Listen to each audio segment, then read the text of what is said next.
The United Nations-backed special court is busy in Freetown, despite the absence of former regional warlord, Liberian President Charles Taylor. Security is tight as other trials move forward.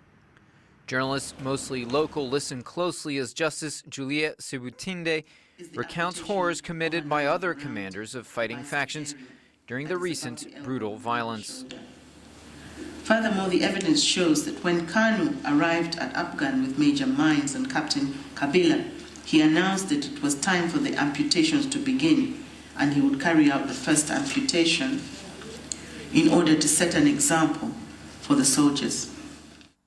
Santige Borbor Kanu, a former leader of the Armed Forces Revolutionary Council, was found guilty of amputating the hands of civilians with a machete. His sentencing is scheduled for mid-July.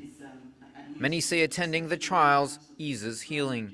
Schoolteacher Daniel Manga is satisfied with the guilty verdicts so far. It is important that the trial goes that way, so that it will set an example for the president that whosoever may want to do such an act will think twice, that punishment will be inflicted.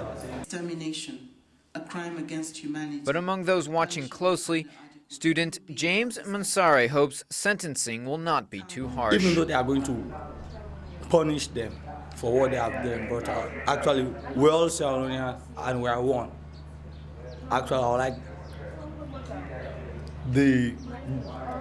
the judgment to not be too hard.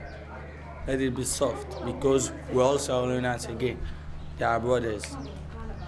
The court does not have the power to impose the death penalty. Despite initial funding problems, court spokesman Peter Anderson says the court is achieving what it set out to do. People have to be held to account for what they do. When you attack civilians, when you loot property, when you kill, when you maim, when you cut off people's hands, which unfortunately is what Sierra Leone has become known for in much of the international community, then you have to be held accountable. That's something that we don't want to lose sight of. Charles Taylor will not be facing court here, after it was deemed his continued presence in West Africa could cause instability. Since the end of the war, he has been accused of killing off other commanders, fearing they would testify against him. Nico Columbant, VOA News, West Africa Bureau.